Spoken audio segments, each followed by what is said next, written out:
Hey, everybody, welcome in. It is a mailbag edition of the Houtopia Football Podcast, recording for you on a Tuesday afternoon. Great to be with you. I am Sean Pendergast, one half of Payne and Pendergast, Sports Radio 610, 6 a.m. to 10 a.m. weekdays. I know most of you know that, but for the benefit of those of you who are just stumbling upon to the podcast, maybe you searched Houston Texans or something like that, and up popped Houtopia. I really appreciate you joining me here.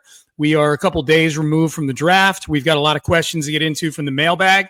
As promised, we will do. This will be I think this is a bigger edition than normal of the mailbag that we will get to. Unfortunately, as I mentioned, the mailbag episode that got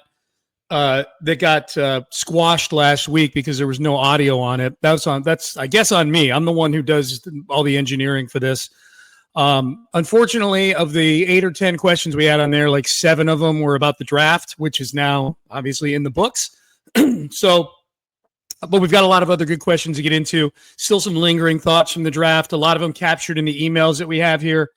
I guess just to, let's get the administrative stuff out of the way. If you want to subscribe to the podcast, please do so. Hit the subscribe button so that you get it automatically. That helps all of us, as does a rating and a review, especially good ones. So if you are enjoying the podcast, or if you, if you're finding it for the first time, and a small sample size, but after one episode, if you're like, man, I really like this, I would recommend you go tell people about it. So subscribe, rate, and review. And then, as I mentioned, this is a mailbag episode. So if you want to email, if you didn't get an email in this time, if you want to get one in for next week, we do a mailbag, at least one mailbag every week. HOU mailbag at gmail.com, HOUmailbag at gmail.com. Before we get into the mailbag, just a few lingering things from the draft and Texans related stuff. First, rookie minicamp begins on May 9th, I believe it is. So the Texans rookies will get their feet wet doing rookie stuff on, I believe, May 9th or May 12th. So we'll get our first look at the rookies that weekend, Mother's Day weekend. And in advance of that, Nick Caserio is going to join myself and Seth Payne on Payne and Pendergast sometime next week. I don't have a date and time yet, but this will be Nick's first time on with us since the draft. So we've got a lot of draft stuff to get into with him, the roster, where we are, do we expect any more moves, that kind of thing.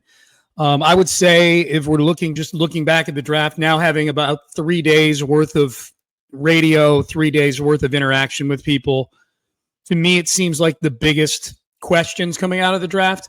If I could bullet point and highlight maybe the issues that people have with this draft, I don't sense any major angst at large. The report cards came out from all the different draft experts out there. There's like a couple dozen draft experts that do report cards, and the Texans graded out like around a B-, BB-, somewhere in there. Which, in a draft where you don't have a first round pick, the ceiling on a draft like that is kind of a B+ for a lot of folks. I think they handled the second day. I think they handled the first day just fine. I didn't have a problem with them drafting out of the first round at all, especially once the prospects kind of dried up in front of them. And then I thought they handled the second day really well. And the third day is really a lotto scratch-off day.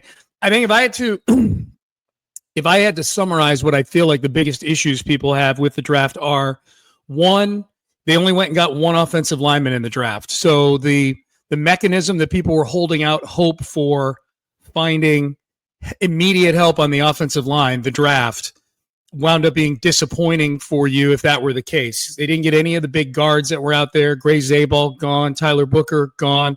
Donovan Jackson, gone. Kelvin Banks, a tackle who might have ended up playing guard this year if they drafted him, gone. They were all gone.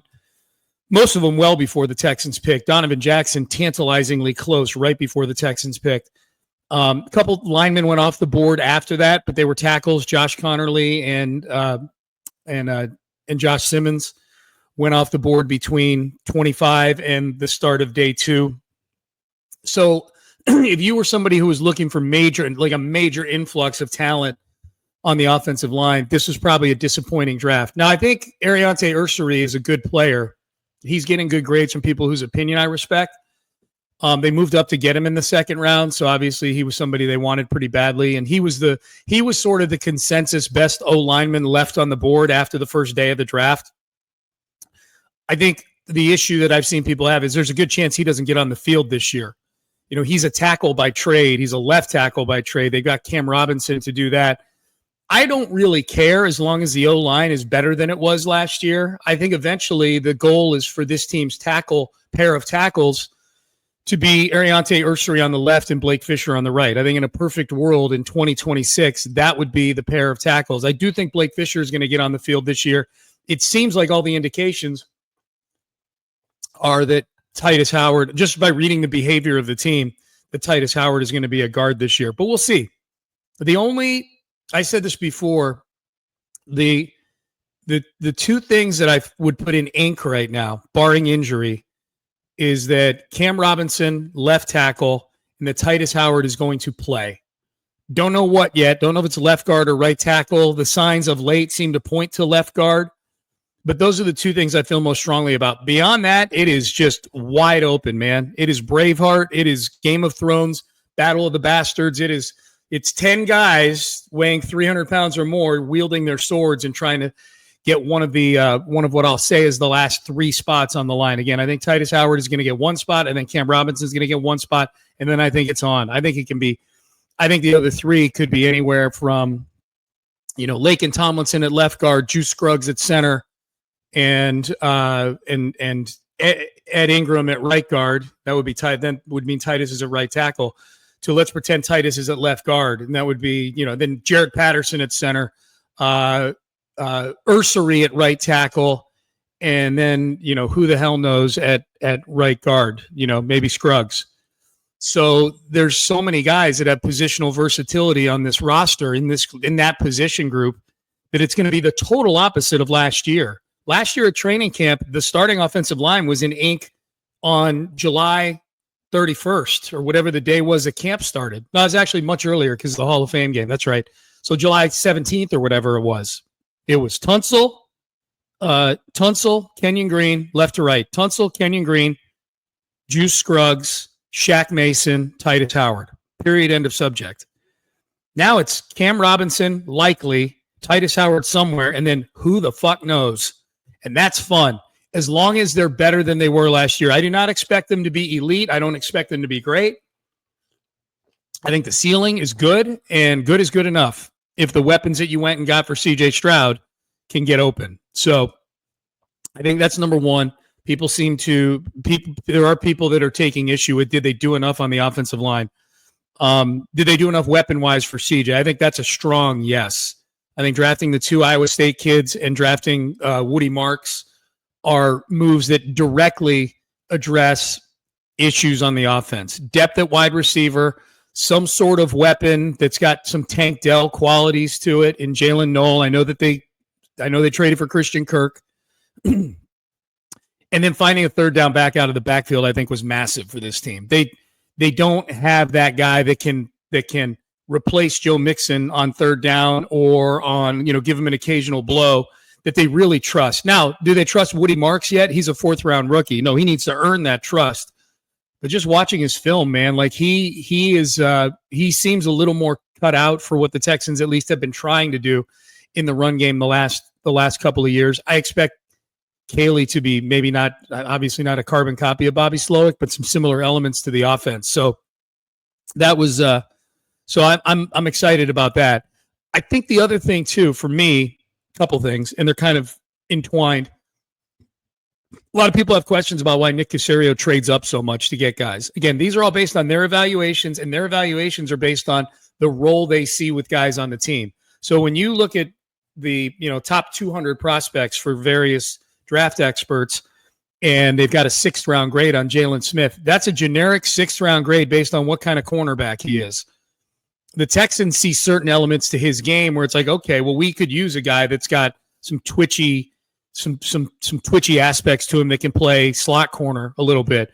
We could use a guy on special teams, stuff like that.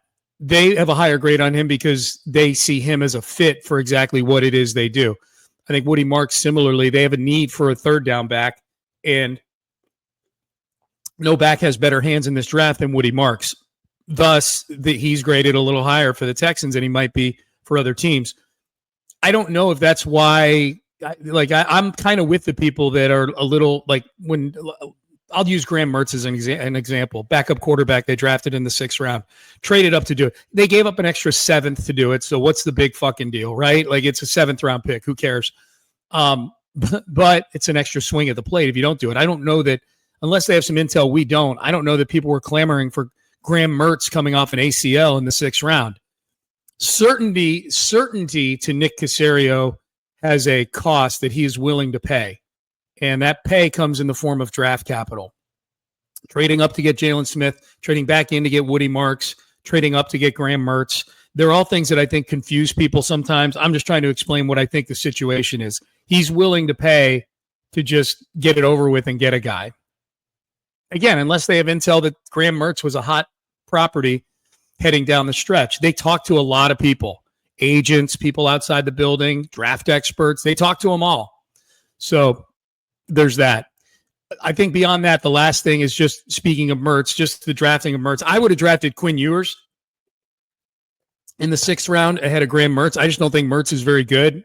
Whatever, it's the 6th round. They see some things in him, and maybe he, between Gerard Johnson and Nick Caley, maybe they coach him up. I don't think he sees the field this year, barring something happening to Davis Mills. Mertz is coming off of an ACL. Jonathan Alexander actually made this point in an article he wrote for the Chronicle for today or yesterday. It was a 53-man roster that he did, the way too early 53-man roster. I'm going to be doing mine for the Houston Press tomorrow. But he brought up a really good point, which is they draft Mertz and they can just put him on the PUP list or injured reserve, and he's basically getting a redshirt year. So your quarterback room is C.J. Stroud, Davis Mills, maybe Keaton Slovis is your practice squad guy who you can elevate, whatever, and Graham Mertz can just sit and learn for a year. So I understand the thought process behind it. I just don't think he's a player worth drafting. But again, it's a 6th-round pick, whatever. So but the big thing is the offensive line, and was always going to be the big thing coming into this draft. And I think by and large, people are happy with Ursary, given where they got him. Still a lot of angst over what this is going to look like. This offensive line is a huge bet on Nick Caley and Cole Popovich. Nick Caley, the new OC, and Cole Popovich, the new offensive line coach, the promoted offensive line coach. He was the assistant O-line coach last year. He gets a bump up. So, so those are the main things. Been a slow, other than the draft, kind of a slow week for things. I don't even know what to expect the next news to be now that the Jalen Petrie contract extension has come down.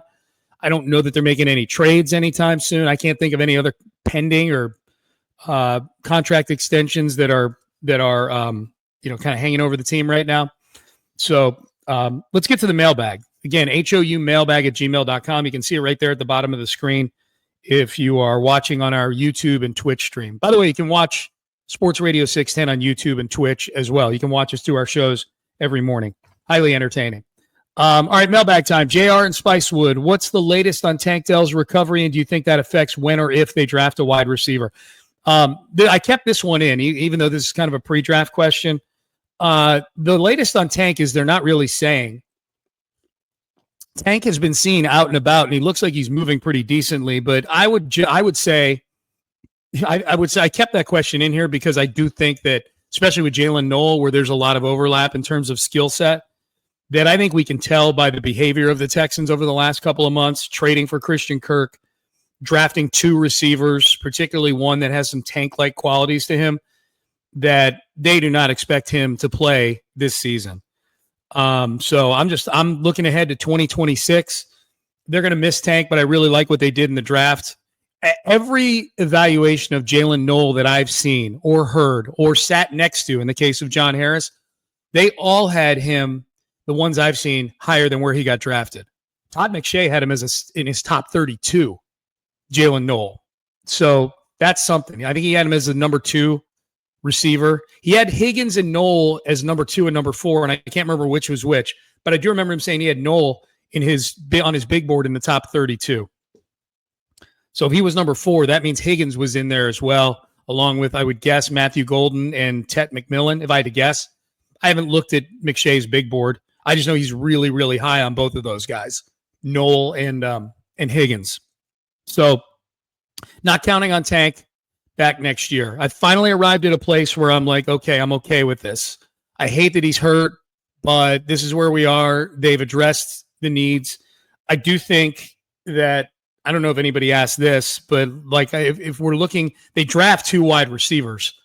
So there's some guys that are going to need to have their head on a swivel. They draft 2. They sign a couple of them. They signed Braxton Berrios. They signed Justin Watson from Kansas City. Berrios most recently with the Dolphins, I believe. Dolphins or Jet. He's been a Dolphin. He's been a Jet. He's got the influencer, the TikTok influencer girlfriend, Alex Earl.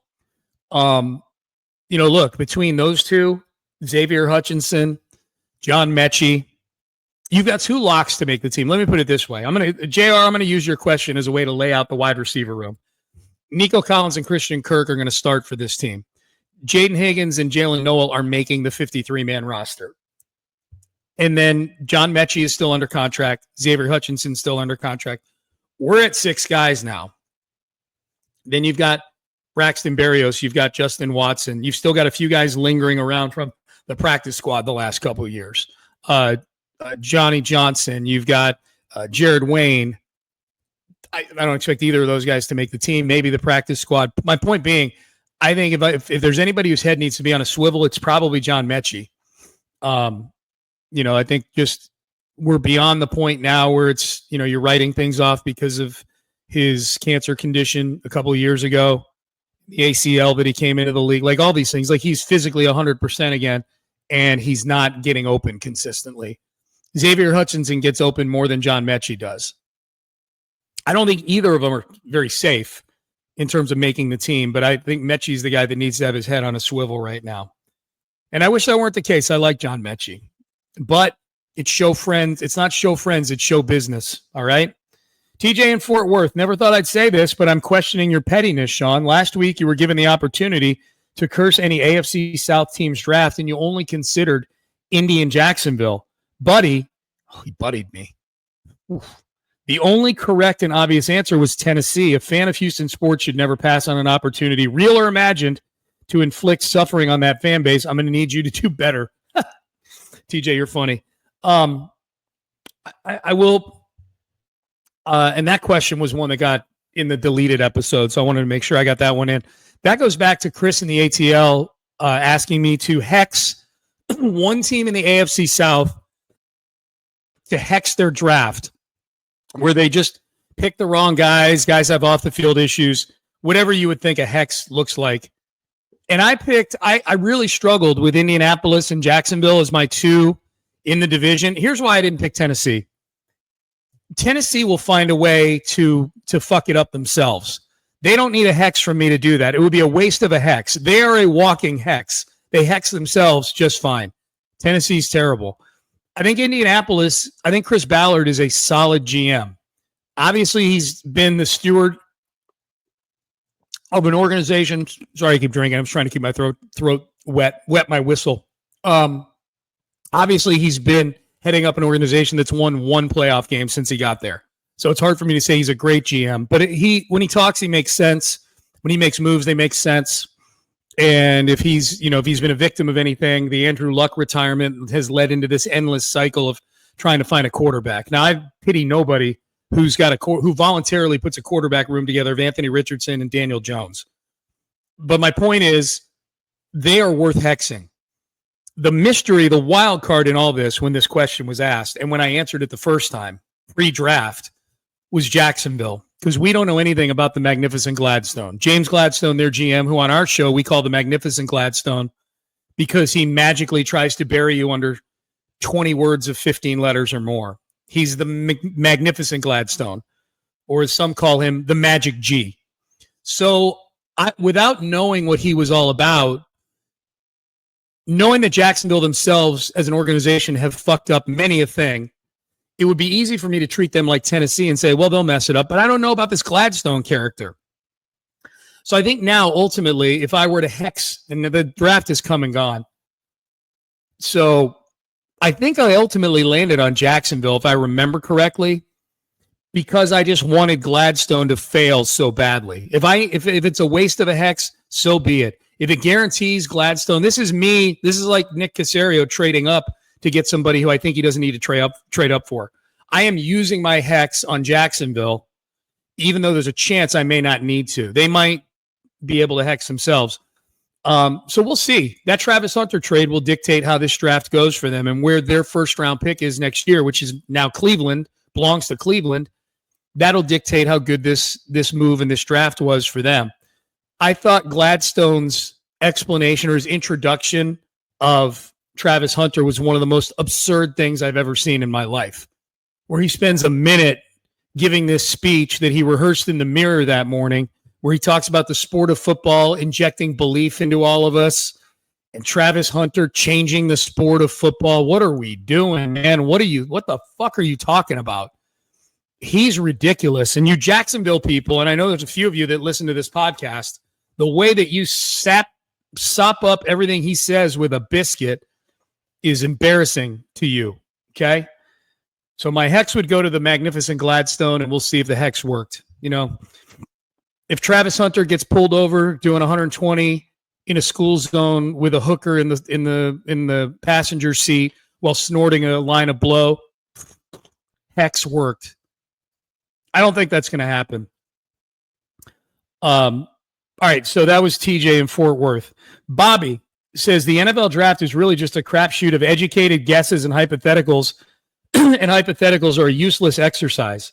I don't care about any of that. My question is, looking at Texans first-round draft history, which of these change the pick scenarios would you rather go back in time and swap? Okay, so he gives me four that I can choose from. I can make any of these swaps. Go back in time, knowing what I know now. Would I swap Amobi Okoye for Patrick Willis in 2007? Patrick Willis, Hall of Famer.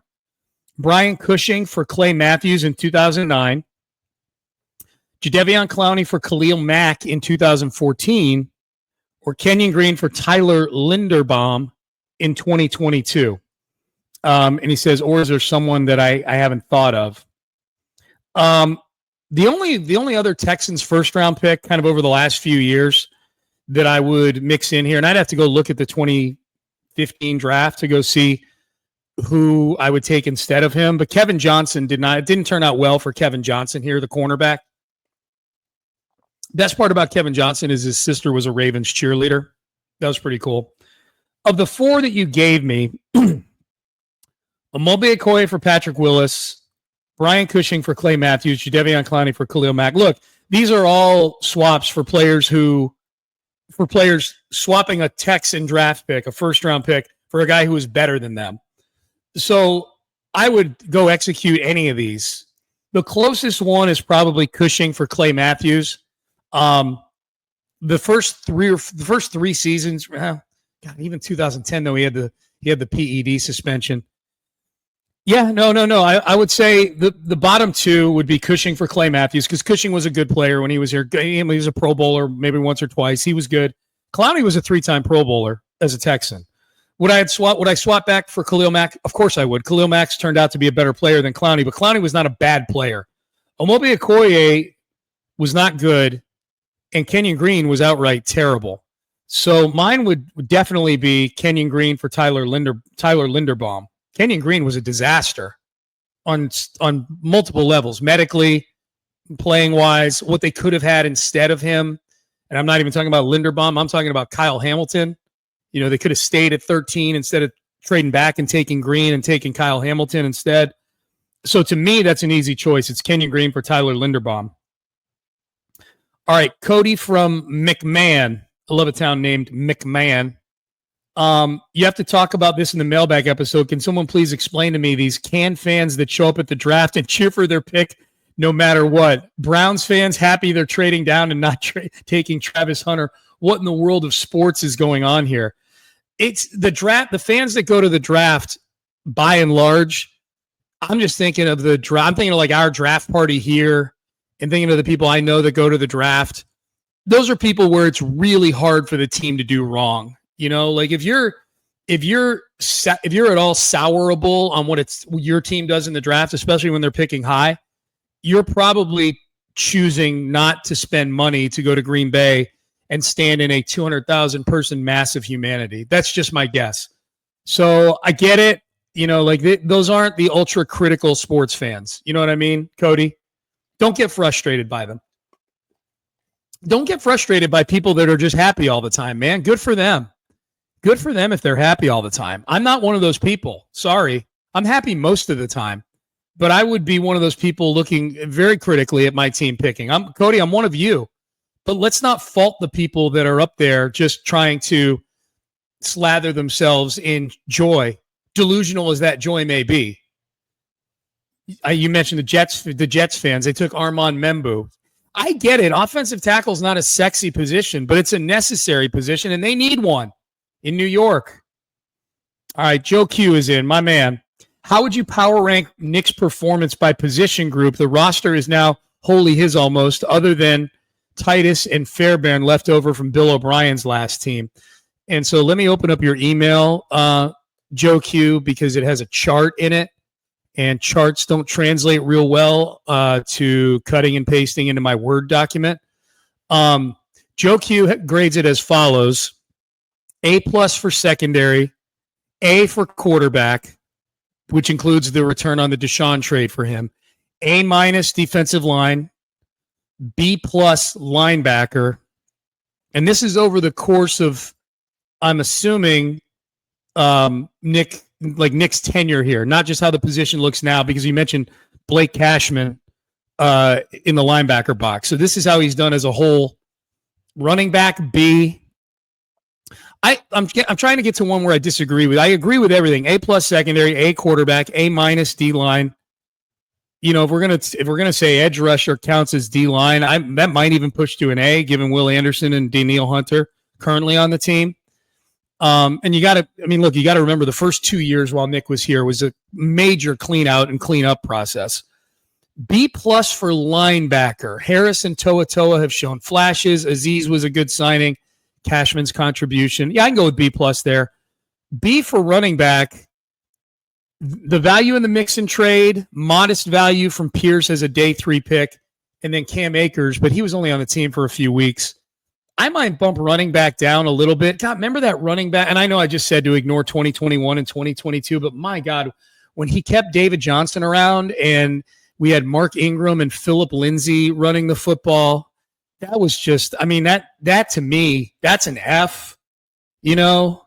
I think some of how they've handled Dameon Pierce too. I don't know if Dameon should still be on the team, and they've kind of stuck with Dameon, even though they don't use him. I would probably bump running back down slightly. Receiver C is interesting to me because he drafted Nico Collins, who's one of the best receivers in football. He drafted Tank Dell, who granted has been injured, but when he's been on the field, he's been really good. The Diggs trade didn't work out. I don't downgrade him for the Diggs trade as much as some do because it didn't work out because of injury. I thought it was working out fine when he was healthy. Mechie, the Mechie pick is not a good one. Traded up to get John Mechie with the 44th pick. Would have been nice for one of those three to work out.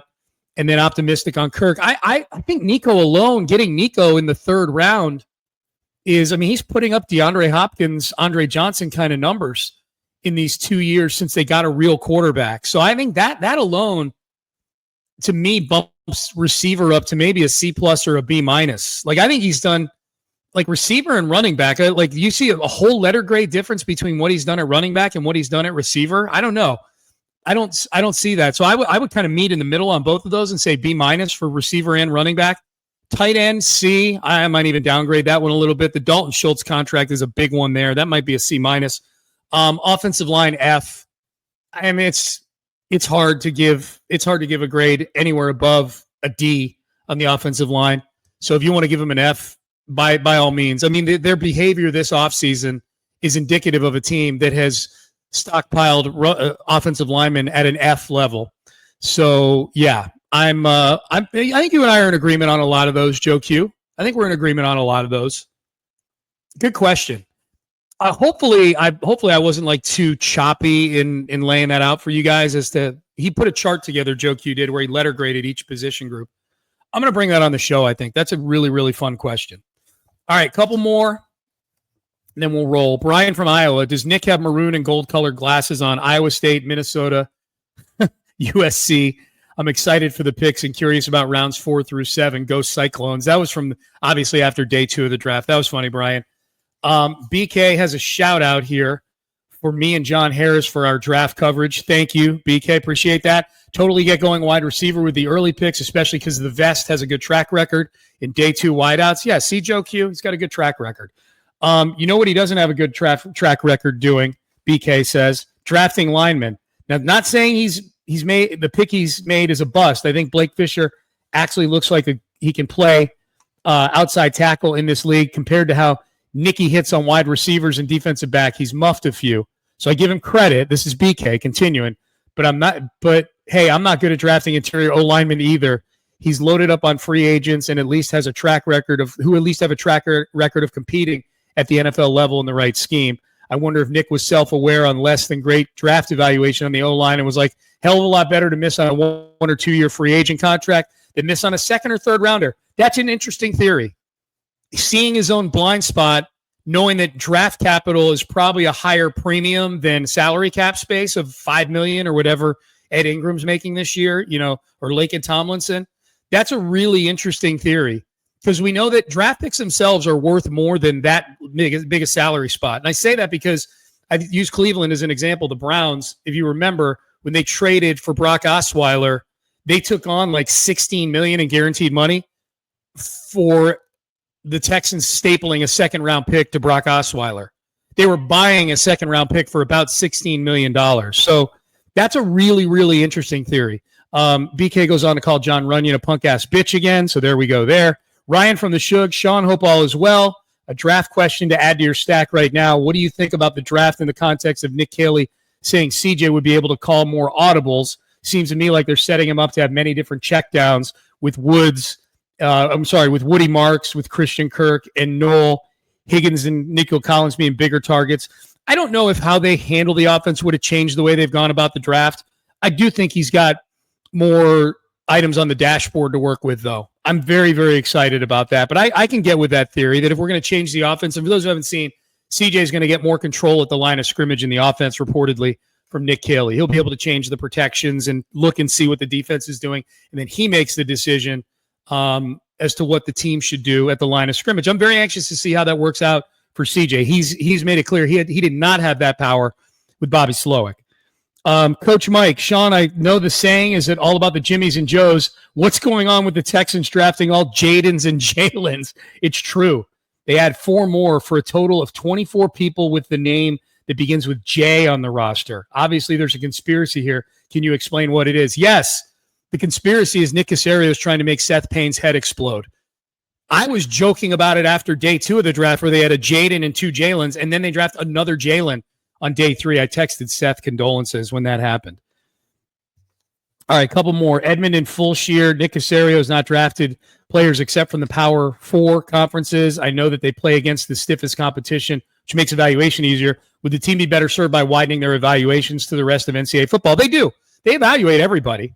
I get what you're saying. Would they, if they cast their net and actually draft a few of those guys, would it be any better? I don't know. Nick's done pretty good in the draft doing it this way. I don't look at – there's never been a moment where I've said they need more small school guys. Gray Zabal might be the interesting one because they reportedly wanted him. They were trying to trade up to get him. We'll see how he turns out. But I don't have any issue with the approach that they're taking. And finally, TJ in Fort Worth gets in again. Is there a possibility they do with Ursery what they did with what the Texans did with Dwayne Brown early in his career, splitting time with Ephraim Salam? So would they do a split of Ursery and Cam Robinson? I don't think so. I hope they don't, to be honest with you. I think you need chemistry. I think you need 5 guys moving in sync, that whole thing. I think, look, Ursery's going to get on the field at some point. This we know. They've had injuries at tackles the last 3 years. So he's going to get on the field. I would not like to see them do that. I want to see him compete. If he can compete and he's the best lineman, then put him out there and let him play. All right, we've got a few more in here. I'm going to save them only because I got to get going. So Jason and Leander, your question about why The Rock is trying to ruin WWE, that'll evergreen just fine into the next mailbag. Some of you asking my thoughts on Shedeur Sanders. I need longer than I have right now to share my thoughts on that.